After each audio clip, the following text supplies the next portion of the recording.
G'day, Cephalon Collective, and welcome to Cephalon Squared mini episode number 30.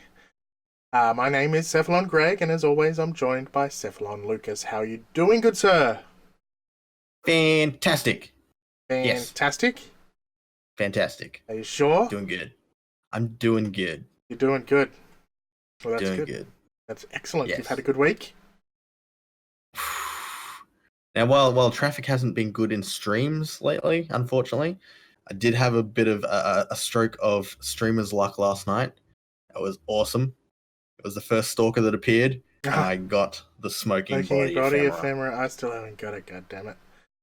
I want the blood dripping one. Where do you get the blood dripping one from? Uh, we'll check I sometime. totally forgot about that.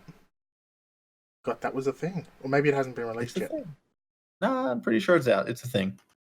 Okay.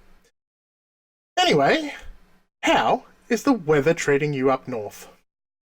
Well, here in the little city of Ipswich is currently 16 degrees Celsius with a 40%. Oh, sorry, scrap that. I'm looking at the wrong thing. I'm looking at precipitation. It is 81% humidity here. Very good. 40% precipitation. Excellent. Well, I don't have precipitation numbers, so, you're just turning this show into something that it's not, Lucas. It's not a precipitation cast. It's a weather cast. So up north, it's 16 degrees Celsius is 61 degrees Fahrenheit. 1661. Ooh, Illuminati confirmed. Illuminati confirmed. It's an eye in the triangle. Down here in Melbourne, it's 12 degrees Celsius, and that's 54 degrees Fahrenheit with a 67% humidity. And who knows what kind of precipitation we've got? Not I. This guy? Nah. No knowledge. Anyway, that's the weathercast. Weathercast. This is a mini, so we don't have the usual news. We don't have all the goss and all that kind of jazz, but we do cover anything that's super important during the week. And of course, it was just announced today that DevStream 129 will be happening this weekend. The old boy Gauss is on there in all his new guy speedy glory. So it looks like we'll be seeing his abilities. And interestingly, they also said we have a lot to show off. So I guess because they've shown so much now at TennoCon, they don't need to hide anything anymore. So yes, yeah. Open the floodgates of information. Exactly. So it's going to be exciting. But not only is this week's episode number 54, going to be exciting because of DevStream 129, what else is going to happen this weekend, Lucas? Do we know? We got a special guest. We do have a special guest on this week's podcast, and it was awesome. It was awesome. Amazing. And you will enjoy when you get to listen to it this coming Sunday, episode 54. Look out for it. That means we will again be skipping the beginner and advanced topics because we don't want to have a 3-hour episode. So we'll have DevStream 129 followed by this interview, which is about maybe 40 minutes long. About 40 minutes long. It was a big interview. It was. And then I'm pretty sure, if I'm getting our dates right, we'll also be announcing the winner of our anniversary competition. 100%. We absolutely will be. Yes. The competition ends on the 27th. Which is Saturday, so that means it'll end on Sunday for us, so it'll be official by then. We'll know who the person is that wins, and we will be announcing them on the show, so get excited. We'll see who that is that wins the Wukong Prime Access. Woo. Are you excited, Lucas? I am excited. You should there's be. plenty of deserving people in our community, and I'm excited for all of them. Exactly. And even if you're new to the community, you also deserve it too because you're here. Thank you. Hi! Alright, so this week's topic is Nekros. So, Nekros, we will of course be reading from the notes on our website at cephalonsquared.com, and this particular article was written by old Doug. So thanks to Doug for the write-up. The man of many names. Indeed. And, as Lucas put on here, which I had forgotten, Doug is now a moderator on our Discord. He has been in our Discord since the very beginning. and it was more than fitting that we made him a moderator because he was pretty much doing mod duties anyway. So congratulations to Doug for all sorts of things, and thank you for the Nekros write-up. Yay, Dougie! So who is Nekros anyway? He is Edgelord himself. He looks a bit like, Death. He's just cool. He's one of my favorites because I am an Edgelord. What do you got to say about it? You want to fight about it? Huh? Let's not. I'm also a pacifist. So yeah, he's Speaking of passives, yes, he does have a super. we should just passive. jump. Straight in. Not yet.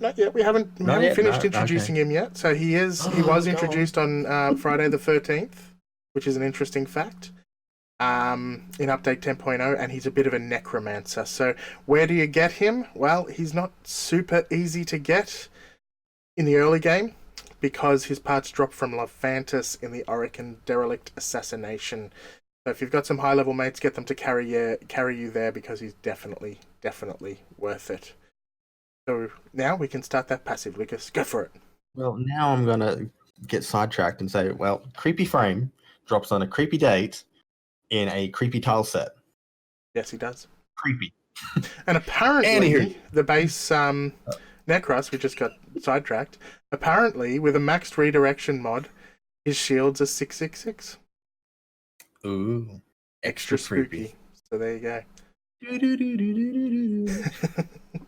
Okay. Anywho, now we're going to get into the abilities now.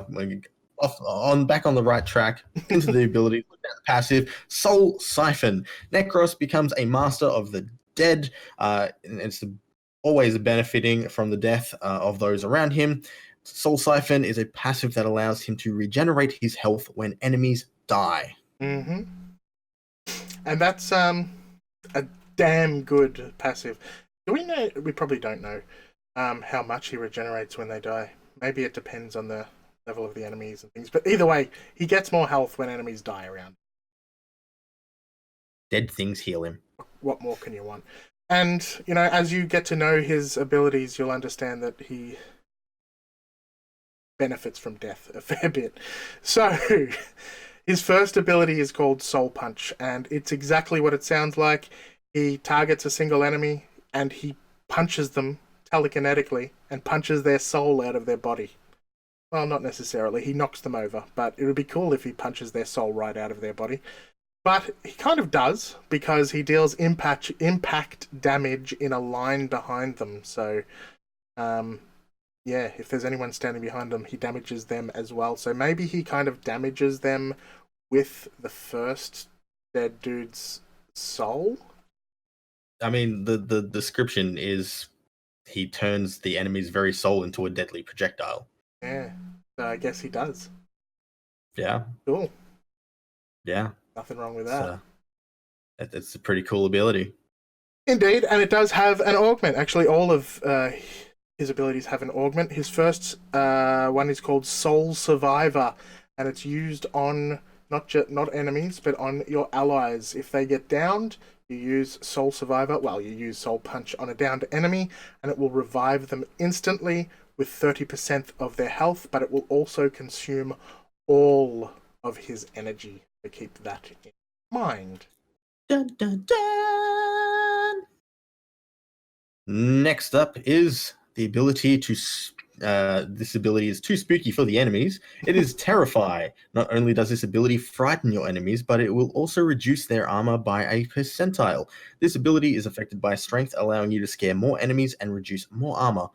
Duration making enemies scared longer, and range scaring people in a larger area. And of course, efficiency to decrease the cost. And this, as Greg has mentioned, also has a augment, and this is called Creeping Terrify. Enemies affected by Terrify have 60% reduced movement speed. Slow, scared enemies. Yeah, I guess it's alright, but, the fact is he has better augments. And we'll kind of get into that, I guess. His third ability is probably his best ability out of everything. Well, arguably. It's called Desecrate, and this is the ability that makes him really useful when you are farming. And basically, it causes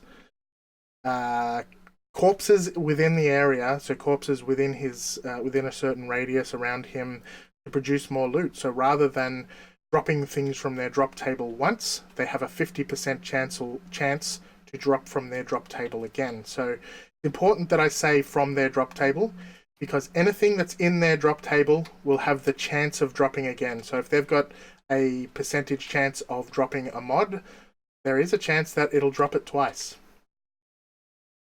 Not a huge chance, but there's a chance it'll drop it twice. So Desecrate is his best ability for farming, because when you're going out looking for resources, you will leave a lot of dead bodies around behind, and each of those dead bodies will have a very good chance at dropping a second piece of loot, which is often more resources. Now, keep in mind that although it says corpses in the description, it actually refers to body parts. So if you're using a weapon that has high slash and it causes the enemy to be chopped into pieces, then not only will you have one chance to drop additional loot, you'll have an additional body piece for that to drop from. Now, at its regular, the regular ability uses energy, so each body part that it consumes uses 10 energy. But if you have his augment mod, which is called Despoil, it no longer consumes energy, but instead consumes health. And if you've ever used old Nekros, you'll know that almost every single enemy drops health. So if they've got a 50% chance to drop double, then there's going to be a lot of health that's being dropped. So the reality is you're not going to die by using your health. Your ability is never going to end, which is amazing. And you're just going to constantly cause enemies to drop more and more and more. So that is his third ability. I went into a bit of detail on it because it is really his best and the one that people want to know about most. Lucas, anything else? And no, nothing else. Nothing else on that ability. And then there's Shadows of the Dead. Nekros truly shows his mastery of the dead with Shadows of the Dead, and he raises those that he has killed to fight alongside him for a period of time, or till their health runs out, which steadily decreases over time. The Shadows start at their original base stats, but gain bonus percentile health, shields, and damage. This ability is affected by strength, increasing the percentile bonuses, duration in terms of how fast the health decreases, and efficiency, which reduces the cost of the ability. Fantastic ability. Really, really handy, especially with the augment Shields of Shadows. And this augment